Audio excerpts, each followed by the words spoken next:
You truly are a master of communication, which you have demonstrated in at least 3 professions. And the way I'd like to start is to ask you, what are the main keys that you have used, the main communication keys, which have helped you succeed in broadcasting and fundraising in banking, and certainly in many, many civic leadership positions? What are the main keys that you have found are very important?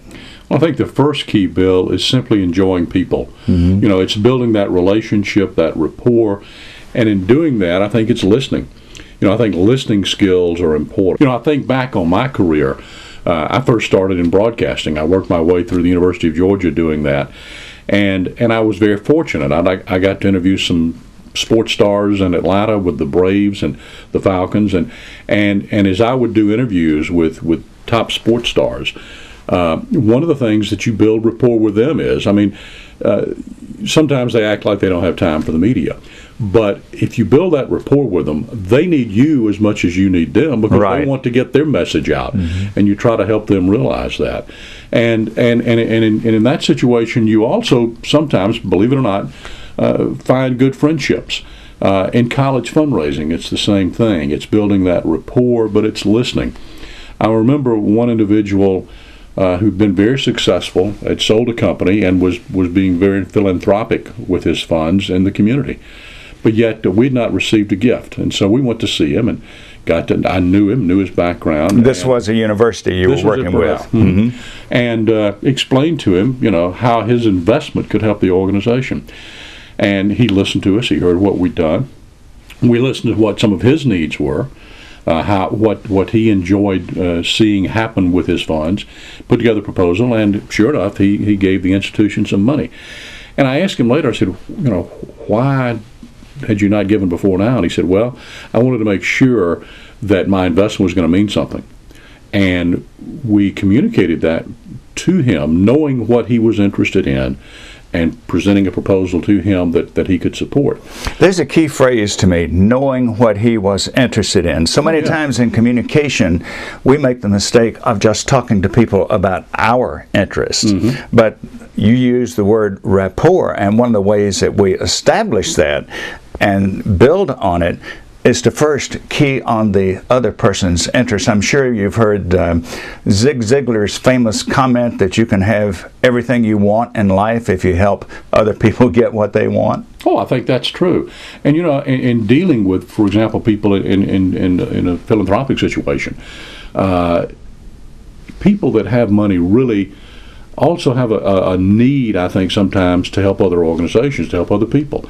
And if you can show them what their contributions can do, and I never called it a contribution, I always called it an investment. Right. Because it is key. It is an investment. It's an investment in an organization. It's an investment in people. But you know what I also found, Bill, is that while the organization that they're giving to is certainly important, and there has to be some connection, people give to people. Yes. And I found that out in banking as well. You talked about relationships. When I first joined a bank, the CEO said, we'd like for you to come to work for our bank. And I said, but you know, I'm a liberal arts guy. I'm not a banker. And he said, you teach us how to sell. And it was a very successful banking organization, outstanding people. But my job was to say, okay, here is a banker how you can establish more rapport and become relationship driven. You know, sometimes people would come into banks and say, I need a loan. Sometimes they'd come in and say, I need a CD. But if you sat down, and I found as a banker, people would tell you everything. They would tell you their full financial scope. You become their confidant in a way. Confidant. And so you help them understand, you know, a loan like this may not be the best way to go. Or this CD may not be the best investment that you can look at. So you listen to see what the person's needs are, and then you help them solve that particular issue, whether it's fundraising, whether it's banking, whether it's broadcasting. You know, when I left one bank and went to the other, I thought, well, you know, I've built some great contacts here. I hope they'll maybe consider. And I'd mention to someone and say, I hope you'd consider banking with me at this new organization. And it was real interesting. People said, Mike, we didn't bank with XYZ Bank. We banked with you. And of course we want to be part of you now. So many people who need advice about how do I establish meaningful, creative networks that are going to accomplish something? Well, I think first of all, you're an expert at that. But I think it's simply getting out there and having an interest in other people, having an interest in other organizations. I've been involved and a big believer in a networking group called LinkedIn. And certainly there's an opportunity on the internet. On the internet, mm-hmm. Social networking. It's amazing to me. Facebook is certainly a great way to internet or to interact. And then, of course, there are all sorts of organizations Twitter that you can belong to. Well, I haven't gotten that much into Twitter. I'm doing some. I think I have maybe 25 or 30 connections that are following me. But I think those are important, and I think it's simply getting out there. It's talking with people. In fundraising, it's building rapport. It was getting out there and making those connections, and it was networking. If somebody was going to invest in your organization, one of the things you said, well, do you know some other people that might be interested in supporting this organization as well? Mm-hmm. And as you get to know those people, they're going to help you network. It's the same thing in an organization that belongs to in Atlanta called the Kettering Executive Network. Close to 1,000 individuals, C-level type executives that belong. And one of the things that we strongly believe in is paying it forward. It's saying, okay, I might be able to help this person accomplish this particular task. And I think that's an important part of networking. It's not what you can get out of it, but what you can help the other person accomplish.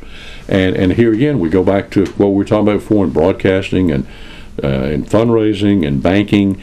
If you're looking at it, what can I get out of it? That's not the way it's going to work. It's what I can help you get out of it. There's a wonderful book, I don't know if you've come across it yet, but a friend of mine, Bob Burg, has written a book called The Go-Giver. And he contrasts that with being a go-getter, where you're simply trying to get for yourself. And yet in this book, Bob demonstrates that if you really want to get, you've got to give a lot first. Sure you do. You must give a lot. There's a great movie. I forget the name of it. I think it was called Pay It Forward, where that example was used. In all of this, I think the communication comes down, and you probably heard this before being in fundraising, that there are really 4 I's in being successful. And it can apply to fundraising, it can apply to sales, it can apply to almost anything. And that is to identify your prospect. The next I is to interest your prospect in your charitable organization, in your business, or whatever. And after you identify and get them interested, then you get them involved. You ask them to serve on a board. You ask them to do something to involve themselves in that organization. Get active. Get active. And once you accomplish those 3, then the last I, obviously, is the investment. And I've seen so many people try to, we've identified this person, now let's get their investment. Well, if they haven't done the next 2, the interest and involve, it's not going to be successful. Well, it's like trying to get to home plate before you've been to first and second and third base. Mike, it's been great talking with you. Any particular closing advice you'd like to give, and then also please tell us how to get in touch with you? Well, one of the things that I'm enjoying doing is working right now with some companies in business development and looking at their communications process right now as how they communicate with their own particular customers. I'm available through email at wmbanks@bellsouth.net. That's wmbanks@bellsouth.net. Well, and we've put that on the bottom of the screen here, so those of you looking at the screen, there it is. If you need to rewind it, do that. But and I'll try to remember my cell phone number, which I use as my office number, which is 678-392-7038. Like you and I say, we don't call ourselves very much, so it's difficult. Want to certainly thank Mike Banks, and as a longtime friend, colleague, and admirer of his, I can say to you that if you're looking for a business consultant, don't look any farther. Get in touch with Mike Banks. Thanks very much. I'm Bill Lampton. Thanks, Bill.